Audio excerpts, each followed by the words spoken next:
வாலிப நாட்களில் ஆண்டவரை நீங்கள் நினைக்கணும். ஏன்னா நம்ம ஆண்டவர் நம்ம இளம் வயதின் பக்தியை நினைவு கூறுவார்.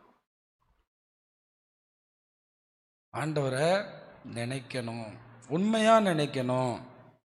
இந்த வாலிபத்தில் அவரை நேசிக்கிறதுல ரொம்ப பெரிய ஆசீர்வாதம் இருக்குது. மிகப்பெரிய வெற்றியாளர்களாக வேதாகமத்தில் அறியப்படுகிற தானியேல், யோசேப்பு போன்றவர்கள் தங்கள் வாலிப நாட்களிலே ஆண்டவரை நினைத்தவர்கள். அப்போ இந்த வாலிப நாட்களில் தேவனை நினைக்கிறவங்களுக்கு மிகப்பெரிய வெற்றி காத்திருக்கு, மிகப்பெரிய நன்மைகள் காத்திருக்கு. ஆனால் இந்த வாலிப நாட்களில் தவறி போகிறவர்களுக்கு ஒரு வீடு அஸ்திபாரம் சரியில்லாமல் இருந்தால் எப்படி இருக்கும், அது மாதிரி ஆகிறதுக்கு வாய்ப்பு ரொம்ப இருக்கு. ஏன்னா ஒரு வீட்டுக்கு என்ன முக்கியம், மேலே அழகாக கட்டிட்டோம், ஆனால் அஸ்திபாரம் சரியில்லை அப்படின்னா அது ரொம்ப மோசமான காரியமாக இருக்கும்.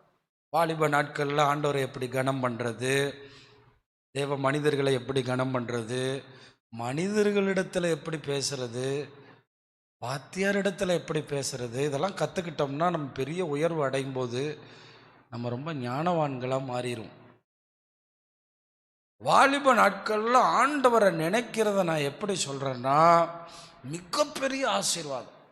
அதாவது உங்கள் கையில் ஒரு சின்ன பணம் இருக்குது, அந்த பணம் 20 வருஷம் வரைக்கும் ஒரு டெபாசிட்டில் இருக்குது, ஒரு ஆர்டியில் இருக்குன்னே வச்சுக்கிறோமே, அந்த பணம் ஒரு வளர்ச்சி அடையும். நான் ஏன் சொல்ல வர்றேன்னா, நீங்கள் ஒன்றும் பயப்படாதீங்க, காசெல்லாம் நாங்கள் போட்டு வைக்கலேன்னு. நீங்கள் உட்கார்ந்துருக்கதும், நீங்கள் ஆண்டவரை நேசிக்கிறதும் அதை விட ரொம்ப மேலானது. பரலோகத்தில் உங்கள் பலன், ஏன்னா அந்த பணத்தை சொன்னா தான் நம்ம ஆளுகளுக்கு புரியும். நான் பாட்டுக்கு வந்துட்டு போகிறேனே, என் வாலிப நாட்கள் எனக்கு ஜாலியாக இருக்கலாமே. ஆண்டவர் சொல்கிறாரு, மனுஷனுக்கு தீங்கு நாள்னு ஒன்று இருக்கான். காயினுக்கு 2 பக்கம் மாதிரி, பெலனுள்ள 40 வருஷம், பெலனற்ற 40 வருஷம். ஒரு விதமான நாட்கள் நம்ம வாழ்க்கையிலையும் வரப்போகுது. அதை ஞானி என்ன சொல்கிறாருன்னா தீங்கு நாட்கள்னு சொல்கிறார். அந்த தீங்கு நாட்களுக்கு முன்ன இந்த நல்ல காலத்திலேயே, என்ன காலம், நல்லா உட்கார்ந்துருக்க காலம். நம்ம தாத்தாலாம் நம்ம ஏரியாவில் பார்த்தீங்கன்னா, என்னடா உட்கார முடியல, எந்திரிக்க முடியல, செத்துன்னு தொலைய முடியல அப்படின்னு சொல்லுவாங்கள்ல, அந்த மாதிரி காலம் வர்றதுக்கு முன்னாடியே வாலிப காலத்திலே உங்கள் சிருஷ்டிகரை என்ன செய்யணுமா, ஆமாம் நினைக்கணும். அப்படிங்கிறதான் ரொம்ப முக்கியம். நீங்கள் நினைக்கிறீங்களான்னு கேட்டால் நிறைய பேர் கம்பல்சனில் தான் நினைக்கிறீங்க. அப்படி நினைக்கக்கூடாது, சந்தோஷமாக நினைக்கணும். எப்படி நினைக்கணும், அதை கட்டாயமாக நினைக்கக்கூடாது, விரும்பணும். ஏன்னா தாவீதுனுடைய அதிகபட்ச சங்கீதங்கள் வாலிப நாட்களில் எழுதப்பட்டது. ராஜாவான பிறகு எழுதப்பட்டது 25 சங்கீதம் இருக்குன்னு சொல்கிறாங்க. மொத்தம் 100 சங்கீதத்தில் அதில் அதிகமான சங்கீதங்கள் ராஜா வாகிறதுக்கு முன்னாடி எழுதப்பட்டது. தோவேக்கு துரத்தும் போது நிறைய சங்கீதங்கள் அவருடைய வாழ்க்கையில் வாலிப நாட்களில் எழுதப்பட்டது. நம்ம வாலிப நாட்களில் சங்கீதம் எழுதுகிற அளவுக்கு போவேனா, பாட்டாவது வாயை திறந்து பாடலாமே, ஆண்டவர் பேசுகிற வசனத்தை உண்மையாக கேட்டு குறித்து வச்சுக்கலாமே, நம்ம வாழ்க்கையில் இதெல்லாம் பிரயோஜனப்படும்னு நம்ம நினைக்கலாமே. நம்ம ஆண்டவரை மனப்பூர்வமாக நேசித்து இந்த வாலிப நாட்களை ரொம்ப ஆசீர்வாதமாக மாக்கி கொள்ளலாமே. உங்கள் வாழ்க்கையில் விசுவாசம் வரணும்னா ஆண்டவர்கிட்ட சின்ன சின்ன விஷயங்களை கேட்டு பழகணும். வாலிப நாட்களில் என்ன கேட்கலான்னா, பாவம் செய்யாமல் இருக்கிறதுக்கு எங்களுக்கு கொஞ்சம் உதவி செய்யுங்க. அங்கே என்ன வருதுன்னு தெரில, அந்த பிள்ளை பார்த்து சிரிக்குது, வசனத்தை தான் பார்த்து சிரிக்குதா, ஓகே சரி ஓகே, கவனிங்க, நல்லா கவனிங்க என்ன கேட்குற தேவனுடைய பிள்ளைகளை. அப்போ ஆண்டவர்கிட்ட கேட்கணும். கேட்டால் தான் உங்களுக்கு ஒரு ஒரு தேவனுடைய உணர்வு, தேவன் உங்களோட இருக்கிறத புரிய முடியும். ஆண்டவரே, இந்த பாவத்தை என்னால் விட முடியல, இந்த காரியத்தை என்னால் விட முடியல, இந்த காரியத்தில் எனக்கு உதவி செய்யுங்க. இன்னும் உங்களுடைய இயலாமைகளை கேட்கலாம். படிக்க முடியல, மேக்ஸ் சரியாக வரல, அப்போ ஆண்டவர் மேலே உங்களுக்கு ஒரு நம்பிக்கை வரும். எனக்கு ஆண்டவரே இந்த காரியத்தை நான் ரொம்ப கஷ்டப்படுறேன், அப்படி ஆண்டவரோட நெருங்கி வரும். வாலிப நாட்கள் அப்படி கேட்க தோணாது. ஏன்னா நம்ம என்ன நினைப்போனா, நான் பார்த்துக்கிறேன்டா, நம்மள யார் சொன்னாலும் கேட்காத ஒரு சூழ்நிலையில் இருப்போமா. ஆனால் இதெல்லாம் கடந்து வாழ்க்கையில் எல்லாத்தையும் அனுபவித்து 1000 பெஞ்சாதி கட்டினவன் முடிவுரையில் எழுதுறான், வாலிப நாட்களில் சிருஷ்டிகரை நானே. அதில் கடைசி அவர் எழுதின 2 வசனம் இருக்குது பாருங்க. காரியத்தின் கடைத்தொகையை 13ஆம் வசனம், கேட்போமாக தேவனுக்கு பயப்படுங்க, அவர் கற்பனை கைக்கொள் எல்லா மனுஷர் மேலும் விழுந்த கடமை இதுவே. அதோட முடிச்சிட்டா பரவாயில்ல. ஒவ்வொரு கிரியைகளையும் நல்லதோ கெட்டதோ, நல்லதோ கெட்டதோ, ஒவ்வொரு கிரியா அதில் பாருங்க, ஒரு வார்த்தையை சாலமோன் பதிவு செய்கிறார், அந்தரங்கமான ஒவ்வொரு காரியத்தையும். எனக்கு இந்த இதெல்லாம் படிக்கும்போது தான் கடவுளோட மன்னிப்பு எவ்வளோ பெருசுன்னு புரியுது. என்னை மன்னிச்சு தூக்கி சமுத்திரத்துக்கு அடியில் பசிபிக் மகா சமுத்திரத்தில் போட்டார்னா அவர் கொண்டு வர, ஆனால் மன்னிக்கப்படலைன்னா நன்மையானாலும் தீமையானாலும் தேவன் எதில் கொண்டு வருவாராம். நான் வாலிபத்தில் செஞ்சுட்டு போயிடுவேன், எனக்கு பலன் இருக்கு, நான் சின்ன வயசில் செய்வேன், எனக்கு தான் வல்லமை இருக்கு, நான் செய்வேன், யார் என்ன கேட்பா அப்படின்னு சொல்லக்கூடாது. அதனால தான் உடம்பு சதையில் செஞ்சிருக்கார், தங்கத்திலேயே வெள்ளியிலே செய்யாம. இந்த சரீரத்துக்கு பேர் பலவீன சரீரம், இந்த சரீரத்துக்கு பேர் மரண சரீரம், இந்த சரீரத்துக்கு பேர் வியாதி நிறைஞ்ச சரீரம், இந்த சரீரம் பாவ சரீரம். நம்ம பெறப்போற சரீரம் அப்படிப்பட்டது இல்லை. இதெல்லாம் புரிஞ்சுக்கிட்டு வாலிப நாட்கள்ல செஞ்சுக்கிறேன். அப்ப நினைக்கிறதுனா என்ன? நீங்க பாட்டுக்கு நினைக்க சொல்றீங்களே, ரெண்டு விஷயத்த உங்களுக்கு நான் சொல்லி கொடுக்க போறேன். யாத்திராகமம் 20ஆம் அதிகாரம், யாத்திராகமம் 20ஆம் அதிகாரம், மோசே கையில் கர்த்தர் கொடுத்ததான அந்த கற்பனைகளில் 8வது வசனம், ஓய்வு நாளை பரிசுத்தமாய் ஆசரிக்க நினைப்பாயாக. அப்ப இங்க வளர்ற அடுத்த தலைமுறை பிள்ளைங்க ஞாயிற்றுக்கிழமைய யாருக்கு கொடுத்துடணும்? யாருக்கு கொடுத்துடணும்? யாருக்கு? ஆண்டவருக்கு. இதுல ஒரு விஷயத்தை நீங்க நல்லா கவனிக்கணும். வேதத்தை படிக்கும்போது ஆசரிக்க நினைப்பாயாகன்னு எழுதல, ஆசரிக்க நினைப்பாயாக. சர்ச்சுக்கு வந்துட்டேன்ல, நேற்று நைட்டு ஃபுல்லாக ஃபோனில் உட்காந்து 1 மணி 2 மணி வரை நானும் வந்தேன், ஓய்வு நாளே ஆசரித்தேன். எல்லாத்துக்கும் ஒரு ஆயத்தம். இஸ்ரேலர்கள் ஓய்வு நாள் ஆசரிக்க வெள்ளிக்கிழமை சாயங்காலம் 6 மணிக்கு என்ன ஆவாங்க? ஓய்வு நாள் க்ளோஸ் பண்ணுறது. இப்போ நோன்பு இவங்க க்ளோஸ் பண்ணுறாங்களோ அதை விட பயங்கரமாக சனிக்கிழமை சாயங்காலம் 6 மணி வரை எந்த லாபம் ஈட்டும் வேலைகளையும் நம்மளும் கரெக்டாக க்ளோஸ் பண்ணுவோம். நேற்று சாயங்காலம் 7 மணிக்கு தொடங்கி இன்னைக்கு சாயங்காலம் 6 மணிக்கு க்ளோஸ் பண்ணிடுவோம். கரெக்டாக 24 ஹவர்ஸுக்கு மேலே தான் நம்ம க்ளோஸ் பண்ணுறோம். ஏன் இந்த முழு பகுதிகளையும் சபையை இதுக்குள்ளே வச்சுருக்கோம்? ஆண்டவர் சொல்லியிருக்காரு, ஓய்வு நாள் நீங்கள் நல்ல வேலைக்கு போக, படிங்க, சம்பாதிங்க, 12th முடிச்சுட்டு வேற ஊருக்கு படிக்க போங்க, ஓய்வுனால பரிசுத்தமாக ஆசரிக்க. தம்பி பவுல் இப்போ எங்கள் கோழிக்கோட்டில் இருக்கேன், ஃபோன் பண்ணிட்டு சொல்கிறான், அண்ணே 3 சர்ச்சுக்கு போனேன், 2 சர்ச்சு பூட்டி இருந்துச்சு, எனக்கு ஒன்றும் புரியல, ஞாயிற்றுக்கிழமை ஒரு சர்ச்சு ஆர்சி சர்ச்சாக இருந்துச்சு, அதோட போயிட்டு வந்துட்டேனே அப்படின்னு. சரி அட்ரஸ் அனுப்பிவிடு, நான் பார்க்குறேன். ஏன்னா எந்த ஊர்லேயும் சபை இல்லாமல், கேரளாவில் தடிக்கு விழுந்தா என்ன சபை? ஓய்வு நாளை பரிசுத்தமாக ஆசரிக்கணும். அப்போ எப்படி ஆசரிக்கிறது? கண்டிப்பாக நீங்கள் ஸ்கூலுக்கு போயிருப்பீங்க. வாலிபத்தில் உங்கள் நினைவுகளில் என்ன வரும்? முதுகு வலிக்குதா தம்பி? ஒரு மாதிரியா திரும்பி திரும்பி உட்காரு. அதனால் கவனிங்க, எல்லாரும் கவனிக்கணும். நான் பேசுகிறது புரியுதா? என்ன பேசுகிறேன்? ஓய்வு நாளை பரிசுத்தமா. அப்போ உண்மையா பாவத்தோட கூடையே ஓய்வு நாள் ஆசரிக்க கூடாது. எல்லாத்தையும் நியாயத்தில் அந்தரங்கமான கிரியைகளை, ஆண்டவருக்கு அந்தரங்கமே எல்லாமே வெளியரங்கம், நீங்க செய்யற எல்லாமே அவருக்கு தெரியும். அப்ப இது எல்லாத்தையும் நியாயத்தில் கொண்டு வர. பரவாயில்லடா, செத்து மண்ணோட போயிட்டா அதோட முடிஞ்சு போச்சுடா, நம்ம ஆத்மா அதோட அழிஞ்சு போயிடும்னா நம்ம வாட்டுக்கு தப்பு செய்யலாம். முடிஞ்சு போச்சுடா, கோழி மாதிரி ஆடு மாதிரி அவன் ஆத்மா அதோட முடிஞ்சு போச்சு. அப்படி இல்லை, நம்ம நினைவுகளும் நம்முடைய ஆத்மாவும் அழிக்க முடியாது. அதுக்கான டெபாசிட் தான் இப்போ கொடுத்துட்ருக்கீங்க, அதுக்கான முக்கியத்துவத்தை தான் இங்கே உட்காந்துருக்கீங்க. அதை புரிஞ்சுக்கிறேங்க. அதுக்கப்புறம் அந்த ஆத்மாவை காப்பாற்றுறதுக்கு எதுவுமே செய்ய முடியாது. அதனால பெஸ்ட்டாக வாலிபத்திலே செஞ்சிருப்பா, வாலிபத்திலே நினைச்சிருப்பான்னு சொல்கிறார். நான் வரும் தலைமுறைங்களை எதுக்காக கொஞ்சம் ஓய்வு நாளில் தேவ காரியத்தில் கொஞ்சம் நெருக்கிறேன், இறக்கம் காட்டுறேன்னா, தேவனை நேசிக்காமல் இருக்கிறதுக்கு ஒருத்தனுக்கு இறக்கம் காட்டக்கூடாது. காட்டணும்னா அவன் வாழ்க்கையை தீமையாக போயிடும். அவன் கொஞ்சம் கட்டுப்பாட்டு. நான் நினைக்கிறேன் நம்ம ஏரியாவில் தெருவில் 4 மணி நேரம் விளையாடுறாங்க சின்ன பசங்க. ஆனால் இங்கே வந்துட்டு 10 நிமிஷம் நின்றவொன்னா உட்காடுறான். உடனே அங்கே என் பிள்ளைக்கு கால் வலிக்கும்.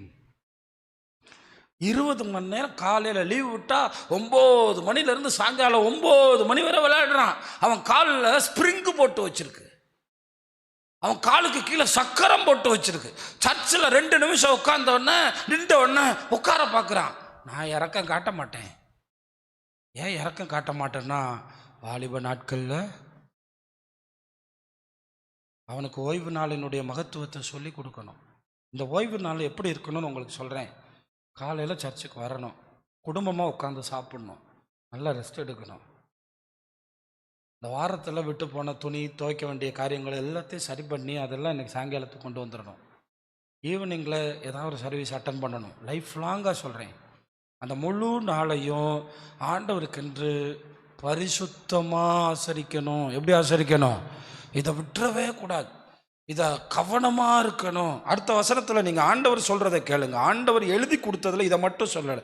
6 நாளும் நீ வேலை செய்து உன் கிரியைகளை நடப்பிப்பாயாக, 7ஆம் நாளோ உன் தேவனாகிய கர்த்தருடைய ஓய்வு நாள். யாருடைய ஓய்வு நாளா? கர்த்தருடைய ஓய்வு நாள். அப்படின்னா இது யாருடைய நாள்? இது கர்த்தருடைய நாள். இந்த நாள் யாருக்கானது? கர்த்தருக்கானது. இந்த முழுசா கர்த்தருக்காக செயல்படுத்தணும். நம்ம அப்படி நம்மளை அர்ப்பணிச்சுக்கிறணும். முழுசா ஆண்டவருக்காக இந்த நாளை ஒப்பு கொடுத்துடணும். அப்படி செஞ்சோன்னா நிச்சயமா நம்ம வாழ்க்கையில ரொம்ப பெரிய ஆசீர்வாதம் வரும். அப்போ வாலிப நாட்களில் ஆண்டவரை என்ன செய்யணும்? நினைக்கணும். ஒருவேளை நீங்கள் டெய்லி வேத வாசிக்கிற ஒவ்வொரு பகுதிகளையும் சனிக்கிழமை இரவில் எடுத்து மறுபடியும் ஒரு ரிவ்யூ பண்ணலாம். பள்ளிக்கூட 10 பாட புத்தகங்களெல்லாம் தனித்து வச்சிடலாம். அது ஞாயிற்றுக்கிழமை சாயங்காலத்துக்கு கொண்டு வந்துடலாம்.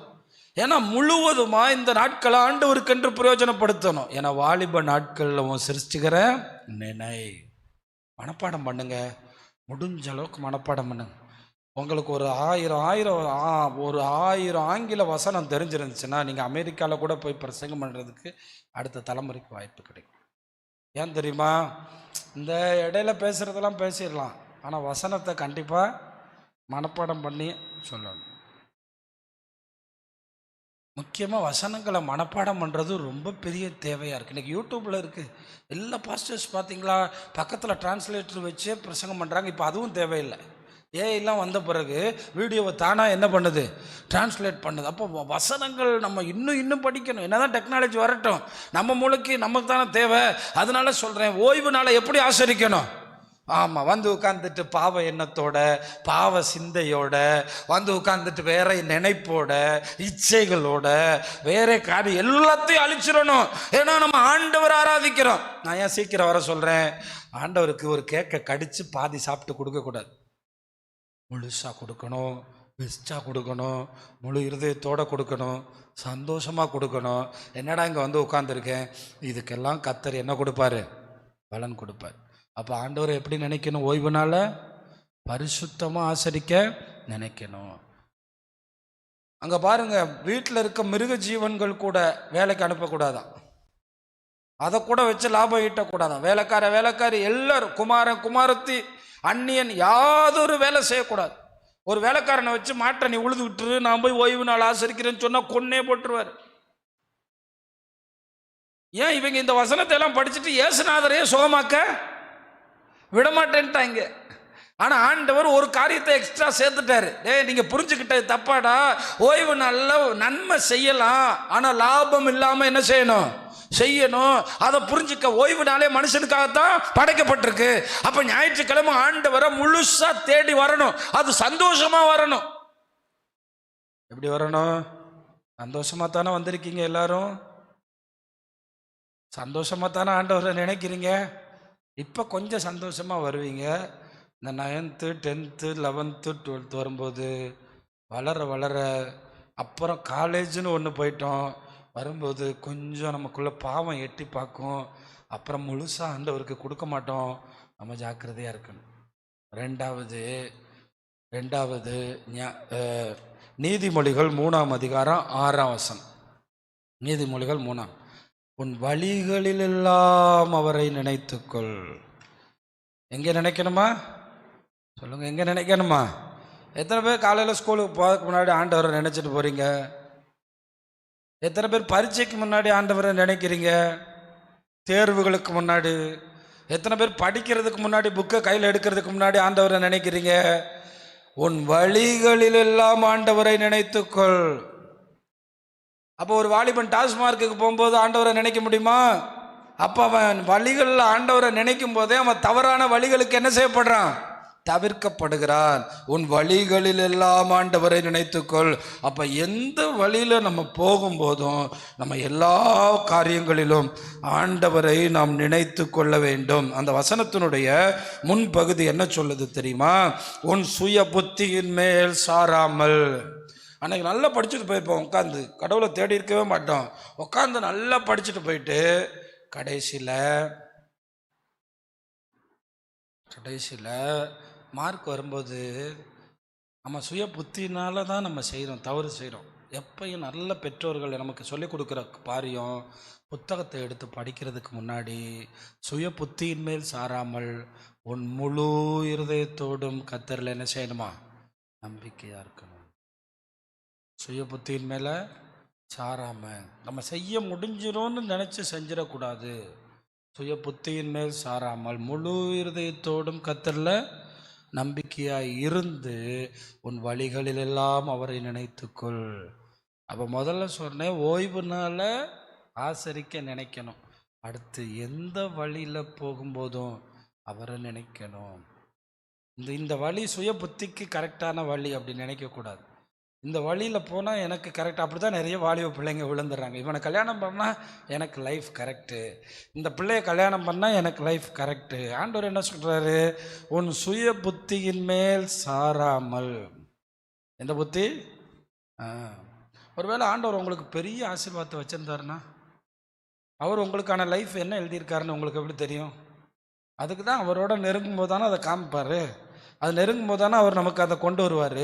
அதனால தான் சொல்லப்பட்டிருக்கு, உன் சுய புத்தியின் மேலே, இந்த தேவையில்லாத புத்தியின் மேலே சாராதீங்க. நிறைய பேர் ஊழியர்களாக வச்சுருக்கலாம். நான் நிறைய பேரை பார்த்துருக்கேன், ரொம்ப சைனாகிற ஊழியர்களை பார்த்தா அந்த காலத்தில் பாட்டு பாடினதில்லை. இன்றைக்கி அவங்க பாட்டு கேட்டால் நம்ம உள்ளமே உடையுது. அவங்களுக்கு பாட்டே வராது. அவங்க சாட்சியெல்லாம் கேட்டிருக்கேன், பாட்டே வராது. நான் பாடுனா கழுத கத்துற மாதிரி இருக்கும். ஆனால் இன்றைக்கி லட்சக்கணக்கான பேர் கேட்குறாங்க அந்த பாட்டை அப்படின்னு. அப்போ அவங்க சுய புத்திக்கு சாராமல் ஆண்டவர்கிட்ட ஒப்பு கொடுக்கும்போது அவங்க பாதைகளை கர்த்தர் என்ன பண்ணுறாரு? ஆனால் சில பேர் ரொம்ப அறிவாளிகளாக உட்காந்துருக்கீங்க, உங்கள் ஞானம் உங்கள் டேலண்ட்டு எதுவுமே பிரயோஜனப்படல. காரணம், இந்த புத்தியை உடைச்சி தேவ ஞானத்துக்குள்ளே வரணும். அதான் சொல்கிறார், உங்கள் சுய புத்தியின் மேலே தேவன்கிட்ட கொடுத்துடணும். அந்த பட்டத்தோட கயிறு யார் கையில் இருக்கணும்? அவர் விடணும். அப்படி தான் நீங்கள் வேலை பறப்பீங்க. கையில் அவர் இருந்தால் கரெக்டாக அவங்கள பறக்க வச்சுட்டே இருப்பார், இன்னும் பறக்க.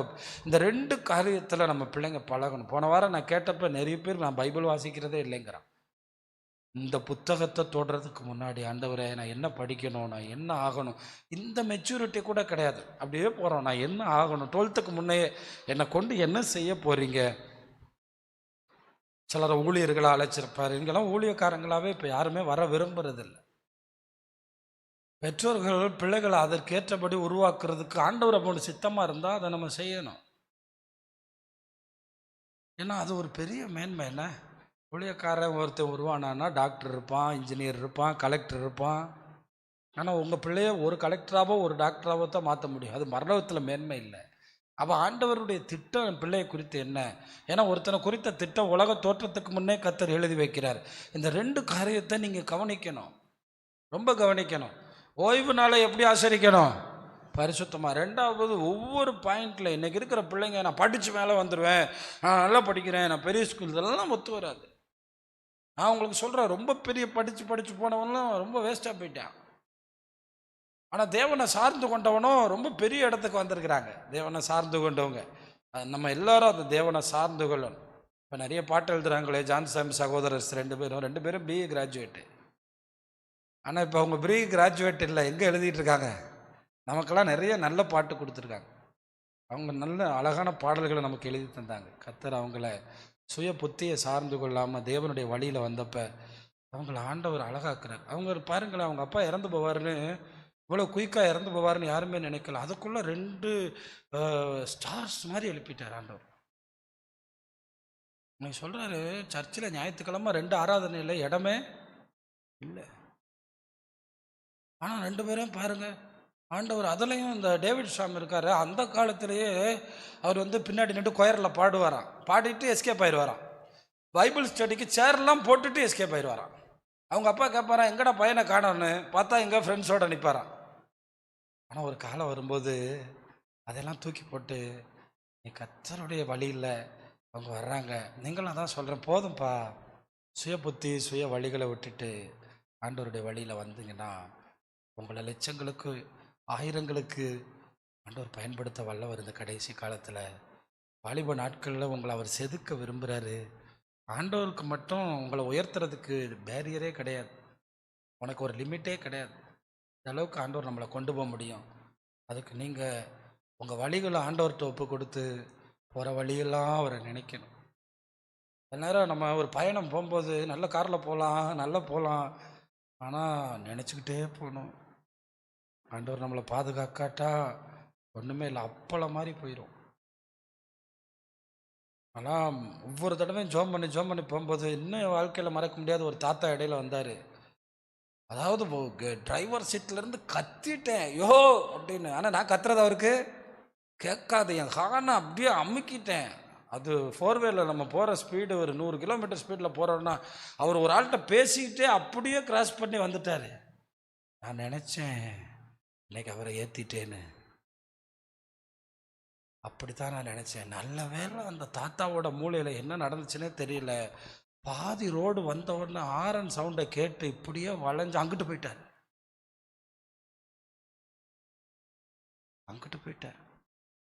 அப்போதான் நினச்சேன், நம்ம என்ன தான் போனாலும் திடீர்னு எவனாவது உள்ள விழுந்துட்டான்னா உங்கள் பாதையை, இது ஒரு வாழ்க்கைக்கு சொல்கிறேன் பிரதர்ஸ், உங்கள் பாதையை ஆண்டவர் தான் செப்பனிடணும்.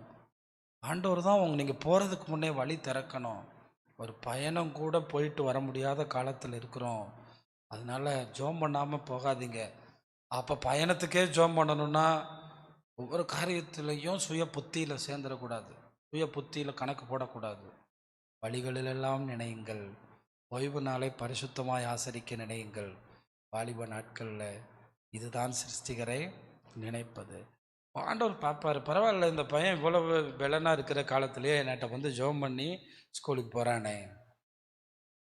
இவன் கிளடாகி ஒன்றும் முடியாமல் படுத்து கிடக்கும்போது ஸ்தோத்திரப்பான்னு சொல்லலையே. இதெல்லாம் ஆண்டவர் கணக்கில் வைப்பார். ஸ்கூலுக்கு கிளம்புறதுக்கு முன்னாடி எத்தனை பேர் ஜோம் பண்ணி போகிறீங்க, எத்தனை பேர் எங்களை பாதுகாத்துக்கிறீங்கன்னு சொல்லி போகிறீங்க. ஆண்டவரை சார்ந்து கொள்ளுங்க. உன் வழிகளிலெல்லாம் ஆண்டவரை நினைக்கணும். இந்த 2 காரியத்தை மறந்துடாதீங்க. வழிகளிலெல்லாம் ஆண்டவரை நினைங்க. ஓய்வு நாளை எப்படி நினைங்க?